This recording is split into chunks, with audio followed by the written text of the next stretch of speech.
Bom dia, pessoal, tudo bem com vocês? Então, hoje nós vamos começar a falar sobre um novo conteúdo no segundo ano que particularmente eu amo de paixão, que é o conteúdo que a gente chama de zoologia na biologia. O que é a zoologia? É o estudo dos animais, então a gente vai estudar todos os animais, desde os mais primitivos até os mais evoluídos. A gente vai estudar todas as características deles. Então é muito interessante, muito importante, cheio de novidades a gente estudar esses animais. E aí a gente vai começar hoje com dois grupos muito interessantes, que são os poríferos, conhecidos como esponjas do mar, e os quinidários. E eles são marinhos. Aí vocês falam assim, mas Natália, eu nunca fui no mar. Eu não tive a oportunidade de conhecer ainda e ver esses animais. Então eu vou falar para vocês aonde vocês já viram esses animais. No Bob Esponja. Quem nunca assistiu Bob Esponja? Quem nunca sentou na frente da televisão? Até mesmo hoje, a gente às vezes senta para assistir Bob Esponja. No YouTube tem vários episódios do Bob Esponja. O Bob Esponja nada mais é do que uma esponja do mar. Lógico que, né, como se trata de criança, ela tem uma forma de esponja diferente, mas ela faz alusão a uma esponja do mar, tá? E o que o Bob Esponja e o Patrick adoravam caçar? Então, eles acordavam, pegavam sua redinha e saíam correndo pelo mar para caçar o quê? Água viva, que são os quinidários que a gente também vai ver hoje. Então, prestem atenção aí nos detalhes, são muito interessantes. Espero que vocês gostem e vamos lá.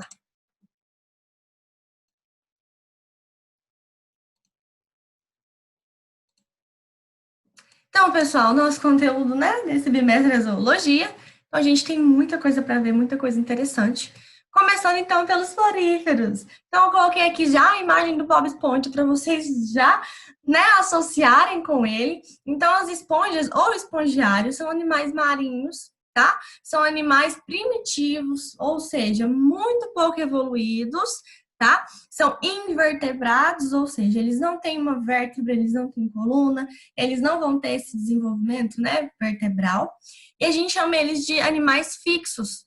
O que significa? Significa que eles ficam fixos no solo, eles não têm capacidade de sair nadando pelo oceano, de sair nadando pelo mar. Eles são fixos, eles se fixam ali naquele subsolo e ficam. Não é igual o Bob Esponja que sai andando, né, pela fenda do biquíni, não. Nesse caso aqui, ele fica paradinho no subsolo, lá fazendo seu processo, sua forma de sobrevivência, que vocês vão ver que é muito simples, tá?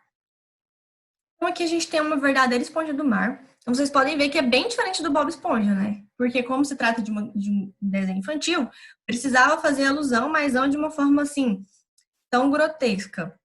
Não colocou de uma forma que fazia alusão à esponja de vasilha, né? Mas a esponja do mar mesmo, os espongiários, eles têm essa forma aqui. Então, normalmente eles são animais fixos no solo, com uma boca larga, que a gente vai ver o nome dela. Então, eles ficam assim, normalmente juntinhos, formando o que a gente chama de colônias. Então, eles ficam ali naquele fundo do mar. Eles podem ter cor variada, tamanho variado, pode ser pequeno, pode ser mais estreito, pode ser muito largo, muito alto, enfim, pode variar de todas as formas lá no fundo do mar. As cores são lindas, a gente tem esponjas vermelhas, laranjas, marrom, amarela, a gente tem esponjas de todas as cores, tá bom? E as esponjas, elas têm a sua estrutura física. É importante falar que, como elas são primitivas, elas não têm sistema digestório, não têm sistema excretor, não têm sistema digestivo, não tem sistema respiratório, ela não tem esses sistemas, né, que são basicamente essenciais para nós, seres humanos. Eles vão fazer um processo único que a gente chama de filtração. Filtração do quê? Da água. Ele está lá fixo no solo, a água, né, o movimento da água está o tempo inteiro lá perto dele. Então, a água ela vai passar por umas células que a gente vai ver, vai fazer a filtração e vai sair. Então, processo de sobrevivência das esponjas é filtração. Eles são animais que fazem filtração, tá? Então, aqui eu trouxe para vocês uma esponja. Meu mouse, ele some, apareceu. Aqui eu trouxe uma esponja para vocês, a gente partiu ela no meio e a gente trouxe as principais características. Então, quais são os principais nomes, né, que a gente dá para essas esponjas? O nome mais importante que vocês vão ver eu falar muito é o ósculo. O que é o ósculo? É onde sai a água, é essa parte superior aqui, ó. Esse círculo superior aqui da esponja a gente chama ele de ósculo, tá? E a parte interna da membrana a gente chama de átrio. Então, a gente tem o átrio e a gente tem o ósculo. tá bom? A gente tem os porócitos. O que são esses porócitos? São células que vão formar poros onde a água vai ser filtrada. Então, olha só, vou voltar aqui. Qual que é a principal característica que a gente vê no Bob Esponja quando a gente olha ele? Não são essas bolinhas? Esse monte de bolinha que ele é todo furado, né, o Bob Esponja? Então, o que é esses porinhos? Essas bolinhas, eles fazem alusão aos poros, tá? É os mesmos poros que a gente tem na pele, onde sai a espinha. Então, esses poros desses animais têm a função de fazer a filtração. Só que nas esponjas de verdade, né, nos esponjários, é bem pequeno. Então, a gente consegue ver alguns pontos aqui, quando a gente observa bem dentro desses animais, mas não é tão visível quanto o Bob Esponja, tá? Então, porócito, poros. Porócito, poros, tá? A gente tem a espongicele, que é o mesmo nome que a gente dá para o átrio, que é onde a água passa, onde é a parte interna dessa esponja, porque ela é oca, ela não é uma estrutura totalmente, como é que eu falo para vocês, não sei se é a palavra, densa, ela é oca, tá? Então, dentro dela é oca, é como se fosse um buraco, então a gente chama de espongicele ou átrio, tá? A gente tem a epiderme, que é a parte externa da esponja, ela tem a parte externa, né, bonitinha. E aí a gente tem algumas células muito importantes. A mais importante delas a gente chama de coanócito, que é essa daqui, ó, ela fica bem aqui. É essas aqui que tem um monte de perninha, estão vendo? E aí a gente dá um zoom nela aqui, ó, pra cá. O que esse coanócito faz? Ele faz o processo de sobrevivência da esponja, que é a filtração. Então, ela é uma célula que vai ter um flagelo que fica o tempo inteiro batendo lá, conforme a água vai passando. E aí ela vai ter algumas estruturas que vão ficar externamente aí nesse flagelo, que vão capturar substâncias da água. Então, algumas substâncias da água pequenas vão ser seguradas por esse flagelo e a água vai passar tranquilamente.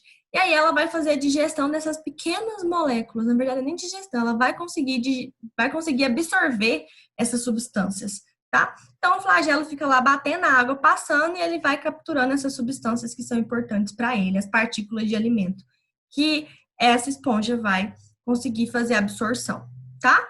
A gente tem os amebócitos, que é essa célula azulzinha aqui, ó, que ela fica aqui, ó, bem depois da epiderme. E qual que é a função dela? Regeneração. A gente vai ver que a esponja, ela tem um processo de regeneração também muito interessante. Então, a esponja, ela é muito grande. Se vier um peixe maior e bater e quebrar essa esponja, essa parte que foi quebrada pode dar origem a outra esponja e a parte que quebrou vai regenerar e formar a parte que faltar, tá? Então, ela tem esse processo de regeneração graças ao amebócito. E o amebócito também é a célula que vai dar para ela a capacidade de crescer, tá? Então, ela fica ali depois da epiderme, ela tem a capacidade de crescer. A gente chama isso até de mesogeleia, mas por quê? Porque é mais gelatinoso esses amebócitos, tá? Eles são mais moles, eles não são tão rígidos, beleza? Então, olha só, como é que vai acontecer o fluxo de água? A água, ela vai estar na parte externa da esponja, bonitinho.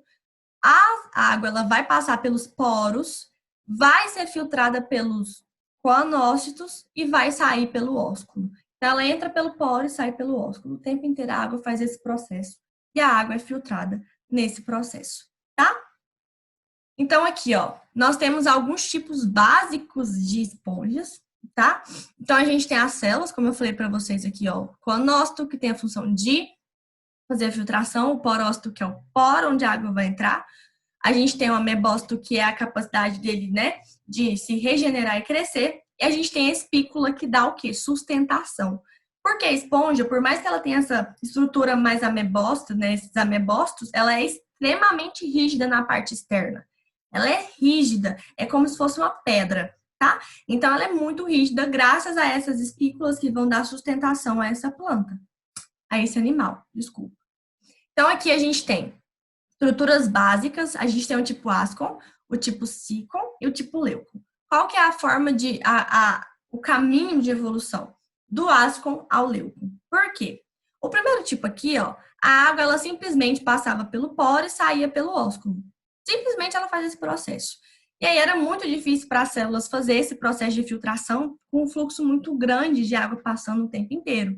Então, esses animais começaram a evoluir, começaram a se desenvolver para favorecer essa filtração.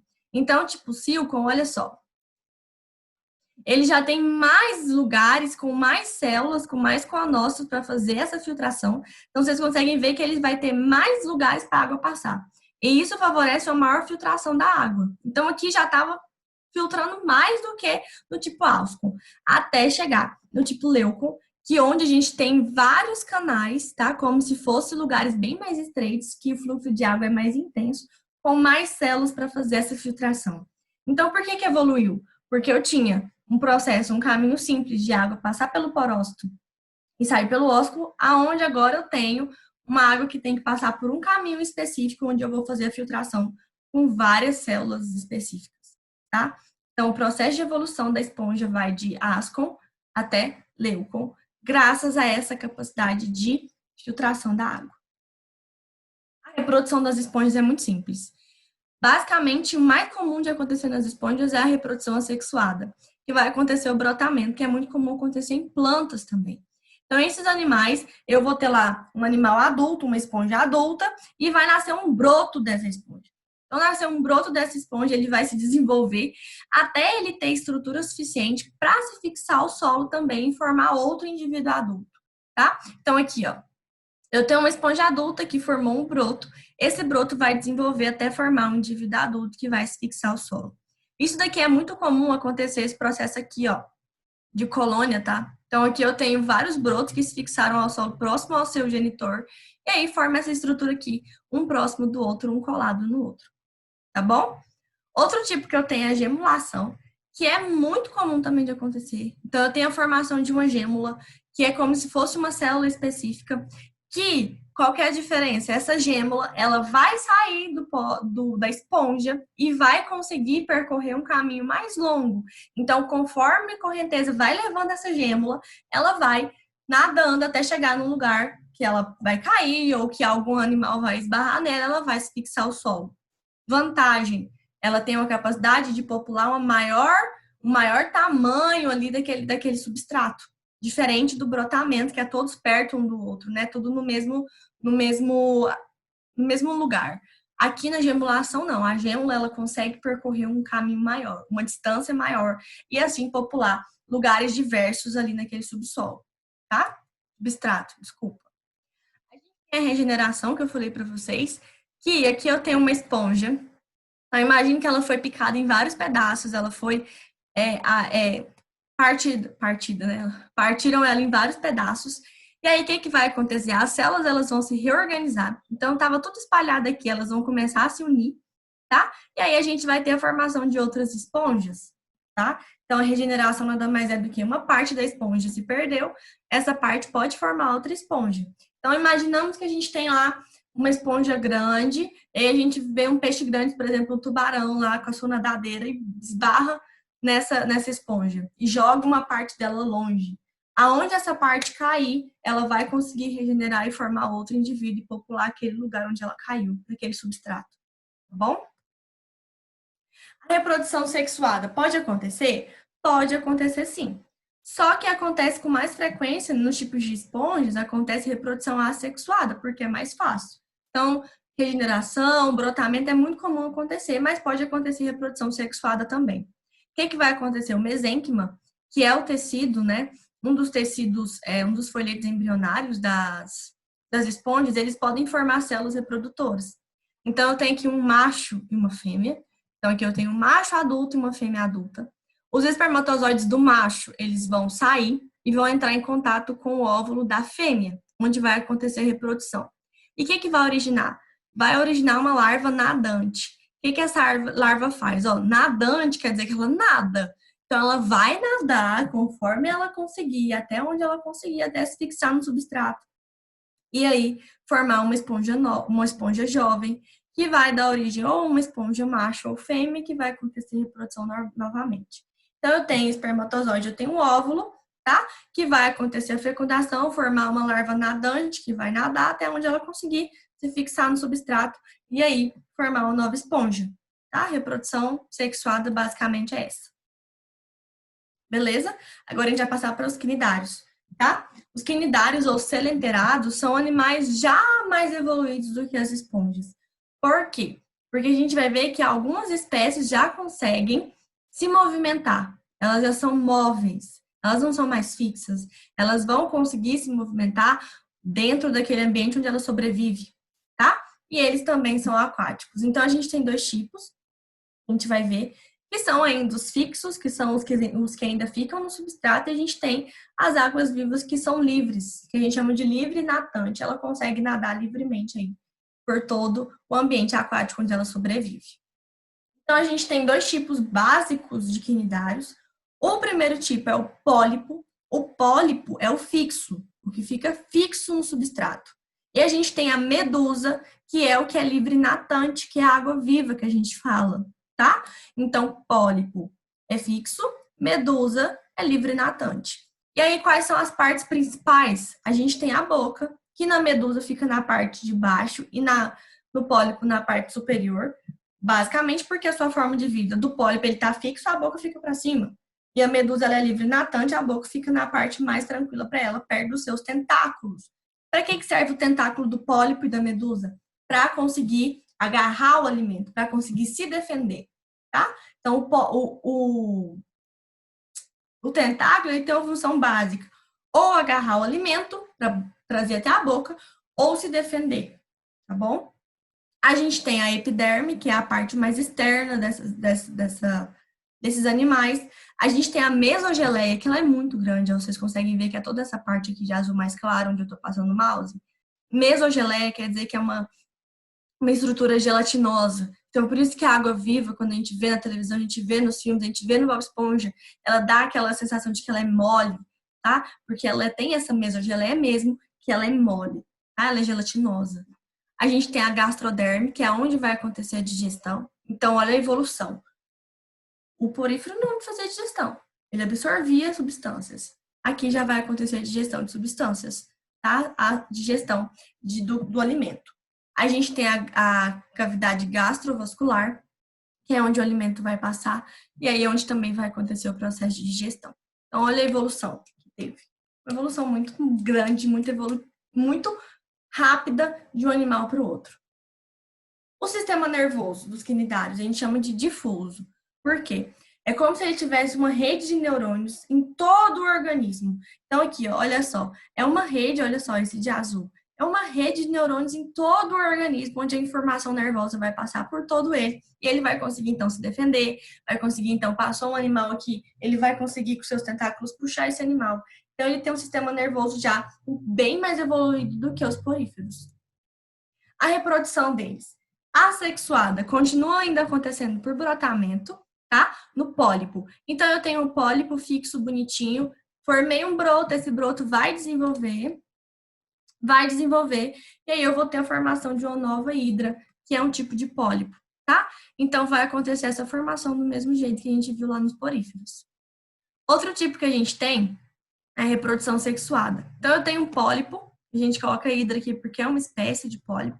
Então, eu tenho uma hidra adulta, a masculina vai liberar espermatozoide na água, que vai sair nadando atrás de uma feminina, que já vai ter aqui, ó, olha aqui, bem na parede aqui da hidra, um óvulo, certo? Exposto. Esse óvulo vai ser fecundado pelo espermatozoide e vai desenvolver um embrião, certo? Vai acontecer a divisão celular e até formar o que a gente chama de blástula, que são várias células juntas. Quando acontece isso, eu tenho a liberação dessa blástula, e ela vai se fixar ao solo, formando outro pólipo, tá? Então, qual que é a diferença de brotamento para esse daqui? Que o brotamento, eu não preciso de outro indivíduo para acontecer a reprodução. Aqui eu já vou precisar de uma célula, né, reprodutora masculina e uma feminina para acontecer a fecundação, acontecer a divisão celular, e aí depois acontecer a liberação desse indivíduo para se fixar no solo e assim se tornar adulto, tá bom? Mas aí, gente, acontece um processo muito interessante. Eu sou fã desse processo, porque a natureza ela é sensacional, que é a alternância de geração. Olha que interessante. Algumas espécies conseguem alternar suas gerações de acordo com a reprodução. Muito interessante. Então, o que pode acontecer?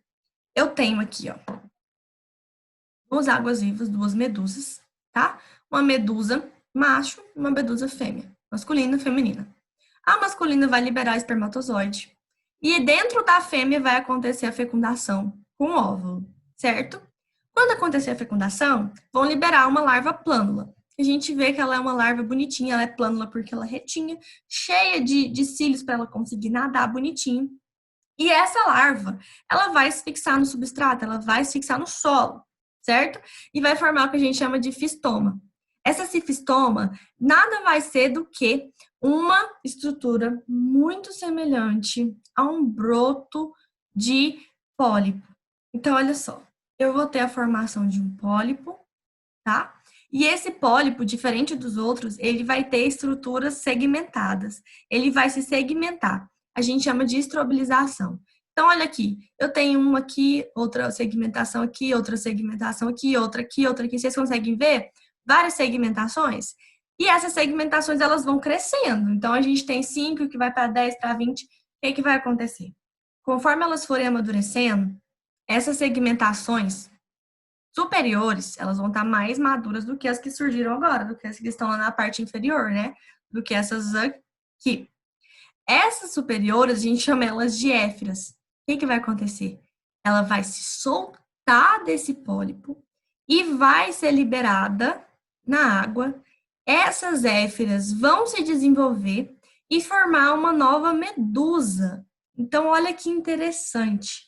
Duas medusas vão se fecundar, vão formar um pólipo que vai se desenvolver e formar uma nova medusa. Então, gente, olha só que sensacional. Eu tenho um indivíduo livre natante, que é água viva, que vai reproduzir e formar um indivíduo fixo, que vai se desenvolver e formar outro indivíduo livre natante, que vai continuar esse ciclo. Eu acho sensacional essa alternância de geração. Para mim, não tem igual. Não tem condições de acontecer isso aqui em um indivíduo tão primitivo quanto os quinidários. E a gente tem algumas classes que a gente estuda. Olha só que interessante. A gente tem a classe Anthozoa. Olha que lindos são esses pólipos, gente. Os pólipos, eles são super coloridos. Seus tentáculos são super lindos, o movimento deles na água. Então, a gente tem, olha só, perfeito, um roxo, um rosa. A gente tem a hidrozoa, que são pólipos também. A gente tem as Chipozoa, que são conhecidos como caravelas, água-vivas, que a gente chama de caravelas. A gente vai ver lá para frente, a gente vai ver que, na verdade, são mais de um indivíduo que forma as caravelas, né? Então, a gente tem a caravela portuguesa, essa daqui, ó, que ela é muito comum nas praias aqui do Brasil, principalmente no verão. Então, acontece muito acidente com água-viva. Ah, tem água-viva, tacou fulano. Não foi, foi provavelmente uma caravela portuguesa, que é essa daqui, ela é linda, tá? Eu já tive a oportunidade de ver uma pessoalmente, ela é linda demais. Então, a gente tem as Chipozoa, que são as caravelas, e as águas vivas, de maneira geral. E a gente tem a Cubozoa, que aí estudos falam que são as mais perigosas dos quinidários, que são águas vivas bem pequenininhas, com formato semelhante a um cubo. E, embora pequenas, o veneno delas é capaz de causar morte instantânea em humanos enormes como a gente, tá? Ou enormes que eu falo assim, perto delas. É interessante falar para vocês, se vocês tiverem a oportunidade um dia de ir para uma praia e entrar em contato. Ah, você está andando na areia, você viu uma água-viva dessa. É interessante você ter muito cuidado ao manusear. E sempre que você tiver que manusear, sempre vai pegar por essa parte superior aqui, ó. Nunca é pegar pelos tentáculos, sempre pela parte superior dela, tá? Porque é onde os tentáculos não conseguem alcançar e aí você consegue devolver ela para a água. É importante também falar que ela não ataca porque ela quer. Ah, eu tô lá nadando, linda, maravilhosa, e aí a água viva veio e me atacou. Ela não te atacou. Ela não nem entende o que é você. Ela simplesmente se defendeu. Ela sentiu um indivíduo, um organismo ali perto dela, se sentiu ameaçada e com os tentáculos se protegeu. Os tentáculos dela. Tem algumas substâncias que eu vou falar para vocês daqui a pouco, que são capazes de realizar esse processo de nem choque, de queimadura, e aí causa essa dor no ser humano, causa essa dor imensa quando entra em contato com a pele, tá bom? São células. Peraí só um minutinho. Coloquei a imagem aqui para mostrar para vocês.